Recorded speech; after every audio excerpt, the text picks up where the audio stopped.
Brandei, ó. Fazer silêncio, virar para frente. Prestar atenção aqui. Na última aula havia passado algumas questões. Eu comecei a explicar cada uma delas. Onde a gente parou? Vocês lembram aí? Nós paramos na 4. 4? Qual que é a pergunta? Não, agora é assim, a 4 só já fez. Deixa eu pegar o carro. Sim. É assim. Qual que é a pergunta? Agora você sai daí. Silêncio. Como deu a passagem da Como se deu a passagem do mito para o Logos? Na Grécia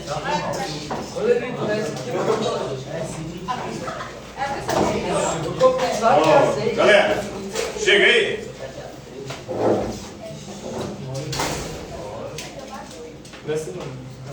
Senhor, pode lá agora?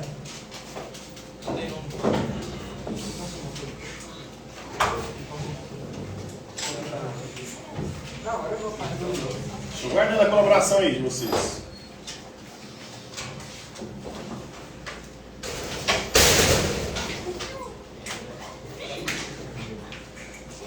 Então a pergunta é: como se deu a passagem do mito para o Logos na Grécia Antiga?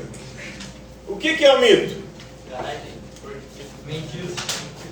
Atualmente, usa-se o termo mito como sinônimo de mentira, de farsa. Mas o mito é uma palavra de origem grega que significa uma narração sobre as origens.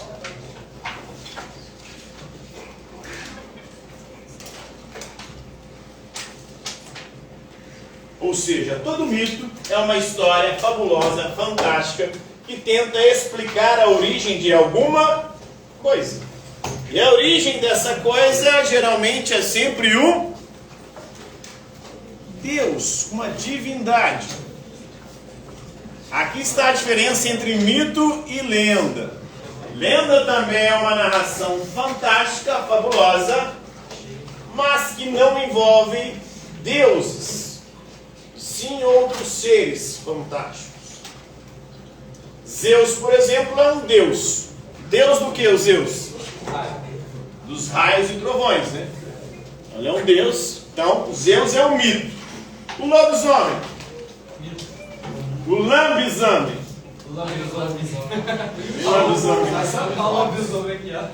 O lobisomem é uma lenda. Não é mito. O lobisomem é Deus? Não. A Maria do banheiro. A lenda é um mito. A lenda. Porque não é uma divindade, é um ser fantasmagórico. Essa é a diferença entre lenda e mito. Mito sempre envolve algum Deus.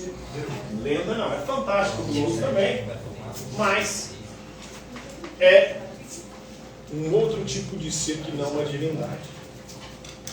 Os gregos começaram a questionar os mitos. Os deuses eram povos que viajavam bastante e começaram a entrar em contato com outras culturas, com outros povos. E com cada povo que eles entravam em cultura, eles começaram a perceber o seguinte: peraí, nós temos os nossos deuses. Os deuses deles são completamente diferentes dos nossos. Como eu vou saber que os meus deuses são os de verdade e não os deles? Como é que você sabe que a sua religião é a verdadeira e não as outras religiões? Sobre milagres? Milagres? Existem milagres em todas as religiões. Existem relatos de fenômenos sobrenaturais em todas as religiões. Por exemplo, o islamismo. Eles acreditam que Maomé foi levado para o céu por Alá. A fé também todas as religiões têm em comum. Diga. Como é que você sabe que a sua religião é a correta, é a certa, é a verdadeira? Oi? Não, mas todas acreditam estar baseadas em fatos. O cristianismo, por exemplo, acredita que a ressurreição de Cristo é um fato. Como eu disse, O islamismo acredita que Maomé, sim, foi o verdadeiro e maior de todos os profetas. Isso é um fato histórico muito mais recente, com muito mais elementos, inclusive, que corroboram a tese de ter sido um fato do que a existência de Jesus. A existência de Jesus nós só conhecemos pelos evangelhos. Não tem ninguém daquele período falando de Jesus, sem ser os apóstolos. Se ele era tão famoso assim, era para as autoridades do Império Romano terem relatado algo sobre ele. Mas não há nenhum escrito da época de Jesus que comprove que ele existiu, fora os evangelhos. E os evangelhos foram escritos, por exemplo, o evangelho mais próximo de Cristo é o evangelho de Marcos. Ele foi escrito por volta do ano, entre o ano 60 e 70. Ou seja, pelo menos 30 anos ou 40 anos depois da morte de Jesus. Então, 30, 40 anos. Sabe o que pode acontecer em 30, 40 anos? Uma história que é só oral, uma tradição que é transmitida só no boca a boca. O que acontece nessas histórias? Tem um ditado que diz: quem conta um conto, aumenta. Então vai só aumentando. Tanto que o evangelho que tem mais milagres e milagres mais fantásticos e fabulosos é o último, que é o de João. João foi escrito por volta do ano 100. Aí o João ele ressuscita Lázaro, transforma água em vinho, faz e acontece Jesus ali. O evangelho que tem menos milagres é o de Marcos. Inclusive é o menor evangelho, só tem 16 capítulos. Não percebe como é que o tempo vai passando, as histórias vão aumentando? Se a pessoa for boa, vamos falando cada vez melhor dela. Se a pessoa for ruim, vamos falando cada vez pior dela, né? Aí vamos começar a inventar coisas ainda piores. Então, o livro é uma narração sobre as origens dos gregos, começaram a entrar em contato com outros povos, começaram a questionar isso. E nas polis gregas, as cidades-estados gregas, tinha as praças públicas, as águas, onde eles se reuniam para poder discutir os mais diversos assuntos. E começaram a discutir sobre isso, sobre a religião, e a questionar os mitos. Desse questionamento dos mitos nasce o Logos. A razão, ou a explicação racional.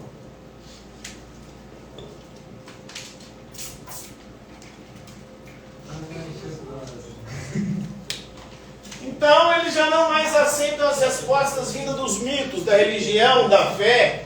Agora eles querem uma resposta racional para o princípio e origem de todas as coisas.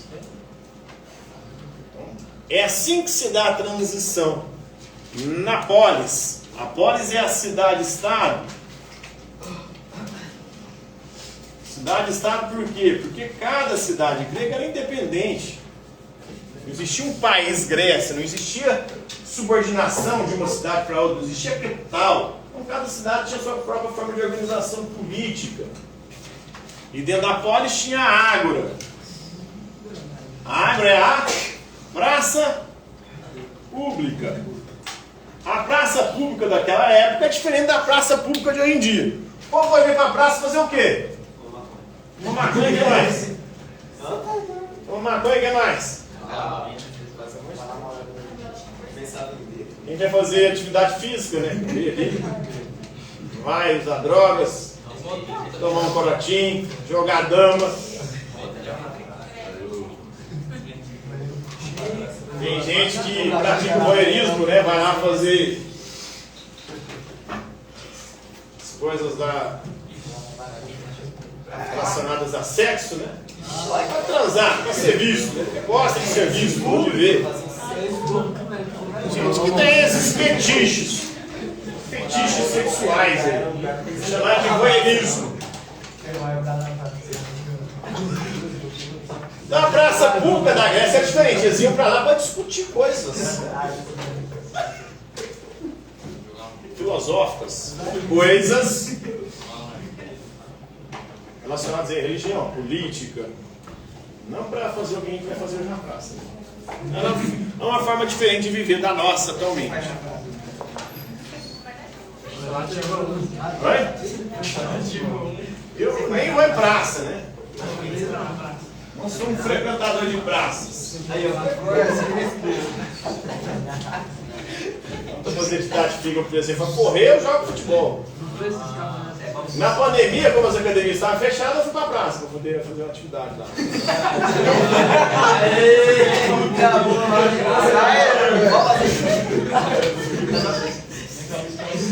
para fumar um, né? Para tomar uma. Mas podia ficar em casa. Eu só ia lá fazer atividade mesmo. Próxima questão, qual que é aí? Qual que é a próxima questão? Mitologia. O que é mitologia?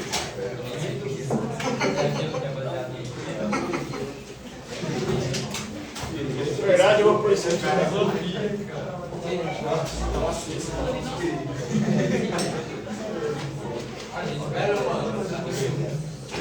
Logia vem do grego logos.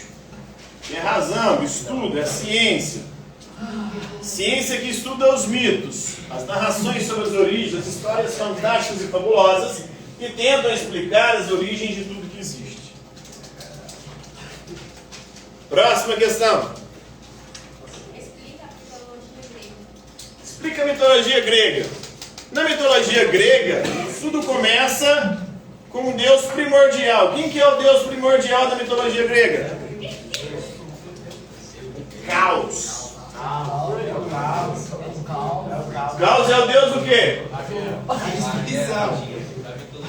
Da desordem. Ele é o oposto de Cosmos, que é o deus da ordem. Do caos nasce Gaia. Gaia é a deusa do quê?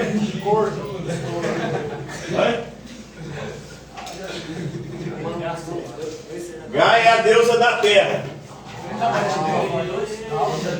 De Gaia nasce Urano. Urano é o deus do quê?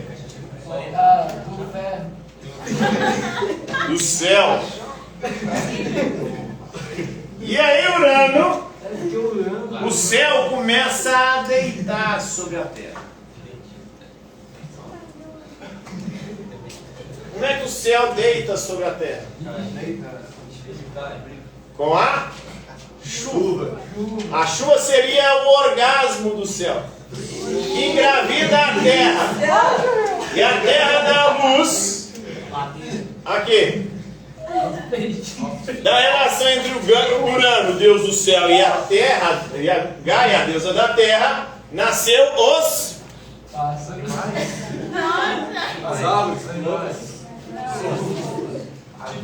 titãs. Calma que nós vamos chegar lá, nos animais, no ser humano. Vai demorar um pouquinho. São 12 titãs. 6 homens e 6 mulheres. Né? 6 titãs e 6 titânides. Entre os titãs nós temos o mais novo, o mais jovem, que é o Cronos. É o titã, é o deus do quê? Do tempo, né?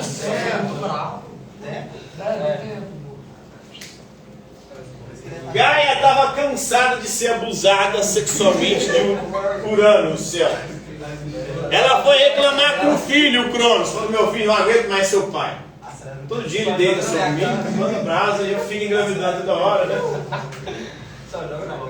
Ah, ele é violenta, é sempre estupro, é sempre, né, forçado a relação, nem é consentida. Eu preciso me livrar do seu pai. Aí o Cronos fala: tudo bem, eu posso te ajudar, mas você tem que me ajudar. Como é que eu vou vencer o meu pai? Ela foi e pegou da terra, né, um diamante. Esse diamante fez uma foice e deu para o Cronos e falou: com essa foice diamante você vai vencer o seu pai. Ele foi desafiou o pai. O Cronos lutou contra o Urano. Nessa luta, Cronos pegou a foice diamante, cortou o bingolim de Urano. O bingolim de Urano caiu no mar e engravidou a concha. Da concha nasceu Afrodite, a deusa do amor.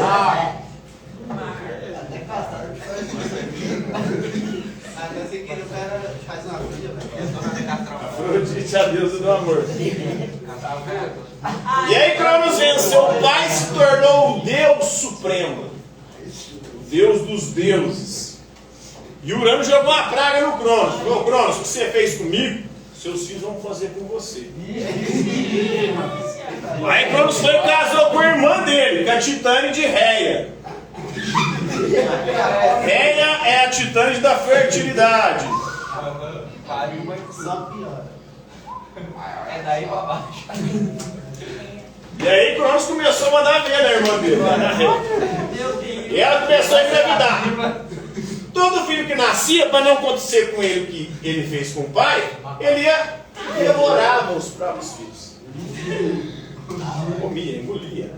Ele fez isso com os 5 primeiros filhos. Até que a Reia falou, pô, não aguento mais esse filho da puta, né?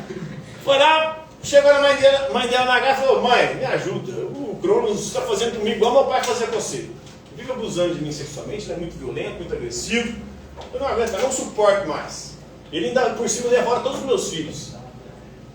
Aí Gaia pegou e falou, você está grávida, né, Reia? Tô grávida do 6º. Não? Quando essa criança nascer, você me entrega essa criança.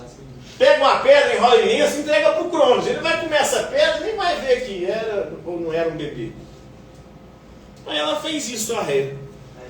Quando o bebê nasceu, Reia foi e entregou para Gaia. Pegou a pedra, enrolou em lenço e deu para o Cronos. O Cronos comeu a pedra e nem percebeu. Gaia foi e entregou aquela criança para as ninfas, que eram jovens ali, né? Meio que semideusas. Essas jovens criaram esse bebê, amamentaram ele com o leite de uma cabra sagrada chamada Amatéia. O leite dessa cabra era muito poderoso, fez com que a criança crescesse, ficasse muito forte. E aí, quando ele atingiu a idade propícia, as ninfas foram falar para ele, você tem uma missão. Sua missão é tirar o trono do seu pai. Porque seu pai vive abusando da sua mãe e comendo os seus irmãos. Não é no sentido de engolir, viu? Não é pedofilia, não. Aí, as ninfas vão entregar para ele uma poção. E essa criança cresceu, ficou forte, que deveria destronar o pai, era o Zeus.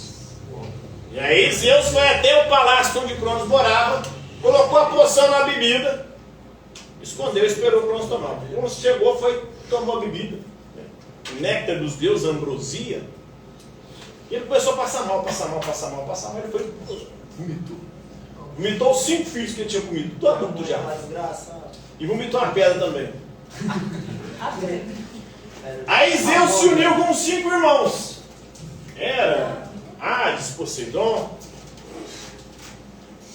aí eram 6, eles tinham que lutar contra 12 titãs, não tinha chance nenhuma. Zeus foi lá na terra voadeira de Gaia e falou, vó, me ajuda aí, me derrotar o Cronos, porque são mais 6 aqui, não vamos conseguir não. A Gaia falou, tudo bem, eu posso ajudar vocês, debaixo da terra tem 2 monstros que podem ser muito importantes e colaborar na vitória de vocês sobre os titãs. É só libertá-los. Então, o primeiro desses monstros foi o Ciclope, um gigante de um olho só no meio da testa. Inclusive esse Ciclope tinha as manhas de fazer armas. Ele vai fazer o raio para os Zeus. Ele faz o tridente para o Poseidon. Faz o capacete da invisibilidade para o Hades. Ele já ganha alguns poderes especiais. E o outro monstro era o Hecatônquilo. Era um monstro de 50 cabeças sem braços. Com a ajuda desses 2 monstros, Zeus e seus irmãos lutam contra os titãs e os vencem.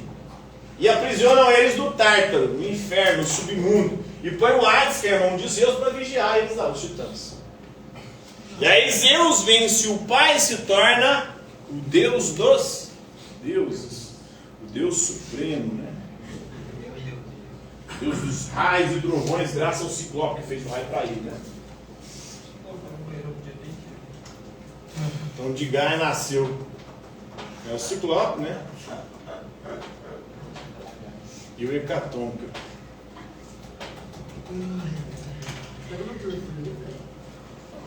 Então Zeus se torna o Deus dos deuses. E ele era doido para pegar a irmã dele, a Hera. Só que a irmã dele não queria de jeito nenhum. Aí ele descobriu o ponto fraco dela. Ela era apaixonada por pássaros. E aí Zeus tinha o poder de se metamorfosear, ou seja, mudar de forma. Zeus vai e se transforma num passarinho. E guarda o passarinho na gaiola dela. Ele entra pela janela da irmã, a irmã vê o pássaro, se apaixona pelo pássaro, dorme com o pássaro. Nossa, que legal. Depois ela descobre que o pássaro era o irmão Zeus, ela fica puta, mas já tinha dormido com ele, já que lá tá, deixa que lateje, né? Acabou casando com ele. Mas só que Zeus era extremamente vagabundo e sem vergonha, né? Cachorro. Porque ele vivia chifrando a Hera. Ele pegava outras deusas, pegava ninfas, semideusas, humanas, pegava até rapazes, pegava animais também. Zoofilia. Não perdoava nada de ninguém. E aí ela ficava puta a cada traição. Uma vez, por exemplo, Zeus estava traindo a Hera com uma humana. E aí ela descobriu. Eu vou ter que me vingar. Na verdade, antes disso, Zeus tinha tido um filho, o Hércules. Aí ela ficou puta e fez o Hércules ficar louco. O Hércules surtou, foi e matou a esposa e os filhos. Depois, tinha a mulher que estava pegando os Zeus. Ela foi aparecer com a mulher e falou o seguinte, né? Porque Zeus, para pegar essa humana, ele fingia de humano. Aí ela apareceu com essa humana e falou: pede para ele aparecer para você como ele é de verdade, porque ele está te enganando, ele não é assim como ele vem aqui. Aí Zeus foi lá para tentar furunfar ela. Ela falou: só vou te dar se você aparecer para mim como você é de verdade. Zeus estava doidinho para dar uma. Foi, apareceu para ela como ele era de fato, um deus. Mas só que quando ele aparece para ela como um deus, o raio dele vai e incinera a mulher. A mulher pega fogo. Mas ela estava grávida. Ele percebe que ela estava grávida, tira o bebê da barriga dela antes de o bebê pegar fogo. Ele abre a coxa dele, enfia o bebê na coxa dele e fecha. A coxa dele ficou grávida. A coxa dele ficou grávida. E aí começou a crescer até que nasceu 9 meses depois, né? Ele vai, abre a coxa, sai de lá. Na verdade, o bebê que não era mais bebê, já era adulto. Saiu Dionísio, que é o deus do vinho. Deus da cachaça. Então Dionísio era o deus do vinho e das orgias, da putaria. Dos baile funk, né, da vida. O trem era a base da cachaça, do vinho, na verdade do vinho, né? As festas dionisíacas eram regadas a muito vinho e orgia. No final, todo mundo com todo mundo, né? E tinha as mesas, mulheres que viraram discípulos de Dionísio só para poder beber vinho. E essas mulheres, elas chapavam o melão. Quando elas ficavam louconas, elas iam e pegavam homens, estupravam eles, usavam sexualmente os caras, depois esquartejavam eles, arrancavam os pedaços, né? Cabeça, braço.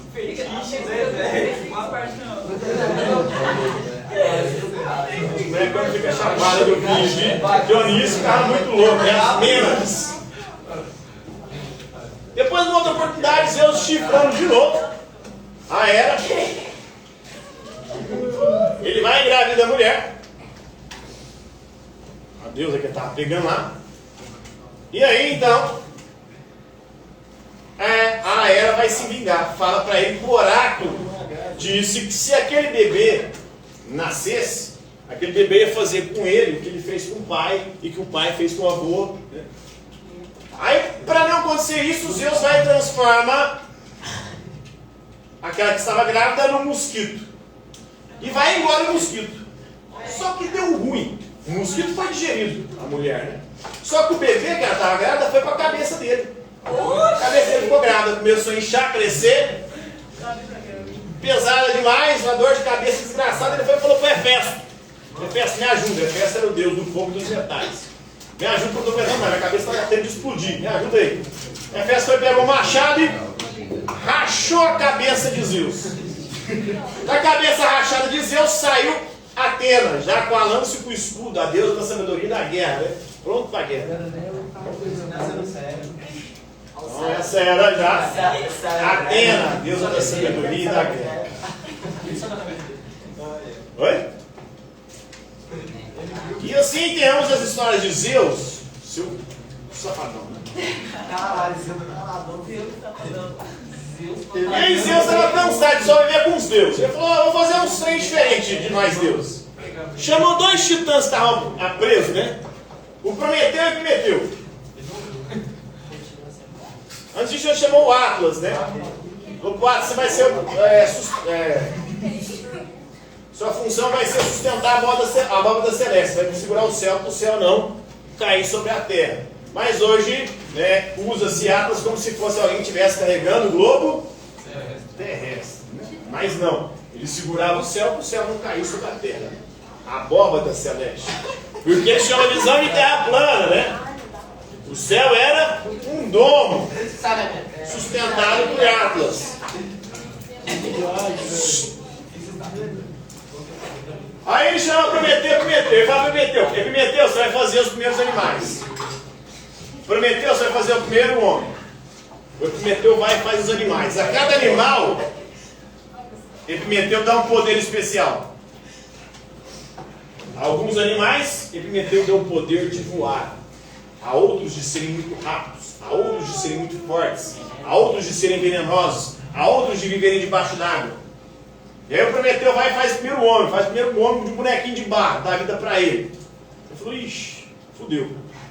Esse bonequinho de barro que eu fiz aqui não vai conseguir jamais sobreviver diante dos animais. Eu preciso ajudá-lo. Para ele conseguir ser o maior de todos os seres vivos. Né? E aí então Prometeu vai no Olimpo, no Monte Olimpo, onde morava Zeus, com seus irmãos, os deuses do Olimpo. Chegando lá, Prometeu rouba o fogo dos deuses, leva para a terra para o homem, entrega para o homem. Entregou para o homem o fogo, e com o fogo então o ser humano passou a dominar os animais. O homem não tinha poder de voar, não era rápido, não era forte, não tinha veneno, não podia viver debaixo d'água, mas agora ele tem o fogo. E com fogo ele domina a natureza. Com fogo o homem passa a dominar a natureza. Zeus descobre isso, fica puto, porque ele não tinha autorizado a dar o fogo dos deuses para o homem. E aí Zeus então castiga Prometeu. O titã Prometeu. Correndo ele do alto de uma montanha. E ele é condenado a passar o resto da eternidade tendo suas vísceras devoradas por uma águia. Então a águia devora as vísceras do Prometeu de dia, de noite elas se refazem, porque ele é imortal. O titã é um deus. Né? E para o homem, Zeus faz um castigo. Qual que é o castigo de Zeus para o homem? A primeira, mulher. Zeus faz uma mulher para foder com a vida do homem. Nossa, isso é Dá ela o nome de Pandora. Isso é um vídeo.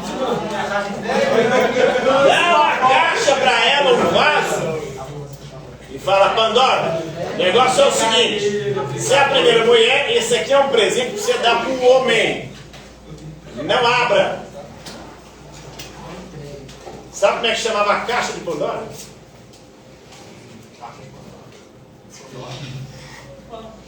A caixa de Pandora chama-se buceta. Isso é verdade.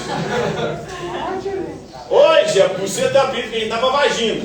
Buceta, na verdade, é a caixa de Pandora. Pandora, curiosa demais, não entregou o presente, né? Abriu a caixa, a buceta antes de entregar para o homem.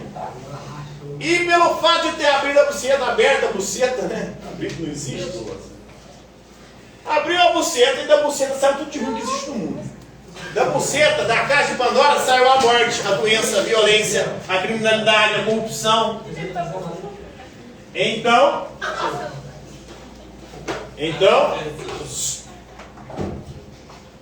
da buceta de Pandora saiu todas as desgraças que existem no planeta.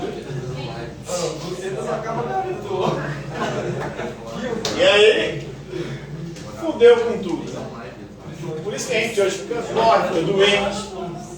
Mas só que ela conseguiu fechar a buceta antes do último dos males sair.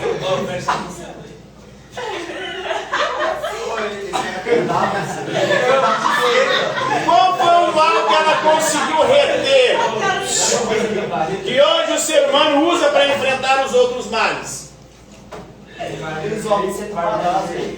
Alguém sabe? Saiu todos os males, mas ela conseguiu fechar a caixa antes de o último mal sair. Ela conseguiu prender esse mal. Qual que é? É um mal que inclusive hoje o ser humano usa para enfrentar os outros males. Hã? O quê? A esperança. Eu vou falar, a esperança não é algo bom? Os gregos não. A esperança para os gregos é uma bosta, uma merda. Por quê? Porque a esperança faz você esperar, acreditar que os males um dia irão acabar. Mas os males nunca vão acabar. Na verdade, são os males que vão acabar com a gente. É a doença e a morte que vai nos matar. Então, a esperança é algo ruim, porque ela nos ilude para a gente acreditar que o mal um dia vai acabar. Não vai. Os gregos tinham uma visão trágica da existência. As tragédias gregas, né, que eram as peças teatrais, sempre acabavam em desastre. Os gregos faziam dois tipos de peças teatrais: as comédias, que era para rir, mas também tinha desgraça, mas seria da desgraça dos outros. E a comédia é isso. E eu não sei como que as pessoas hoje em dia ficam com mimimi com comédia. Ah, não pode fazer piada com isso, não pode fazer piada com aquilo. A comédia é arte. E a arte é pra quê? Pra rir. Rir de quê? Das desgraças do povo. Tá certo, não quero estar das minhas desgraças. Então, Eu acho certo. Tá certo. não há coisa de que não se possa rir. Tudo é passível de riso. Isso é a comédia. Isso é humano. Mas a galera de hoje, a galera do mimimi, do politicamente correto, não pode fazer piada, isso não pode fazer piada. Tá militante de piada. A piada é para rir das nossas mazelas, é para rir de coisas que nós não riríamos. Eu acho interessante porque tem o menino aqui, né, do terceiro, que é atleta paralímpico, né? Se for ver o Instagram dele, é só zoeiro da própria condição dele. Ele é um piadista, ele só zoa ele, mas o Andrei lá, os dois só fazem zoeira com a condição deles. Até nós. Então, e ele também ri por quê? Porque piada e comédia é pra isso, cara. Isso de alguma forma, Aristóteles, autor, filósofo grego antigo, ele dizia que a arte da representação é para quê? É para purgar. Porque você faz na arte o que você não pode fazer na vida real. Você não pode ir. Professor Edson, né? Vai ver o amigo, mas vai te apoiar. Exatamente. É sério, tá A galera não entende isso. Por exemplo, antigamente tinha um mimimi com jogos de videogame de violência. Dizia que a sociedade ia ficar violenta. Nós estamos na fase da história da humanidade menos violenta. Nós estamos na fase da história da humanidade menos violenta. Ah, mas tem muita violência no Brasil. Mas mesmo tendo muita violência aqui, isso é a menor violência proporcionalmente que existiu na história. Em épocas passadas, toda treta era resolvida na bala, nos duelos e com um matando o outro. Não tinha isso que sair só na porrada. Era duelo até a morte. Fora as guerras que aconteciam com muito mais frequência do que hoje. Todos os povos do início da humanidade, da Idade Média, Antiga, viviam o tempo todo em guerras. Difícil essa saga. Aí veio a pornografia. Vai falar, a sociedade vai ficar muito pervertida. Pornografia. Nós vemos talvez no momento das histórias também da humanidade que menos se transa. Mas hoje cada vez bate mais a punheta, né? Falando da masturbação. Né? E a pornografia está até prejudicando porque está produzindo indivíduos com dependência de tela e que não conseguem realizar o ato quando é real. Aí brocha. Principalmente homens, né? Viciados em pornografia, ou desenvolve eyaculação precoce, ou fica broxa. Porque só se excita vendo o vídeo. É que tá, a galera fica implicando com arte, com comédia, com piada, achando que isso vai tornar o mundo um lugar pior. Falaram isso dos videogames, falaram isso da pornografia. Na verdade, não sei se está pior ou melhor, mas não fez o que aquilo que se prometia, né? O povo não está transando na rua por causa de pornografia. Apesar de ter gente que transa, mas isso é fetiche e é nicho. E assim, uma violência, né? Tô vendo ninguém fazer como se faz daquele joguinho lá de violência na PlayStation. GTA, atropelando os outros, né? Destruindo. Apesar de tem um outro retardado que faz isso, o cara perde a sinuca, vai lá e mata os outros com a 12. Professor, você aconteceu, hein? Isso aconteceu. Matou 6 pessoas. Mas é proporcionalmente bem menor do que períodos pregressos.